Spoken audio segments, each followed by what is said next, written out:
Hi guys, if you want to enable Hyper-V in Windows 11, then let's see how to do it. So for that, first of all, right click on the start menu and then select run. Now here type optional features and then click on OK. Now the Windows features dialog box will appear. From here, simply find Hyper-V. Here it is. To enable it, simply select it and then click on OK. Now the Windows will start searching for the required files. So wait for a few seconds. And once the changes has been applied, you will be able to see this message, Windows completed the requested changes.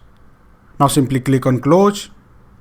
Now go to the start menu and then click on this power button here. And now simply click on restart. And once your system restarts, Hyper-V will be enabled in your Windows 11 computer. I have just restarted my computer. Now let's go and check if Hyper-V has been enabled on my system or not. So for that, again, right click on the start menu and go to run. Now here type optional features and then click on OK. Now on the Windows features, here you can see Hyper-V has been enabled. So that's it guys. This is how you can easily enable Hyper-V in Windows 11. If you like this video, please subscribe the channel.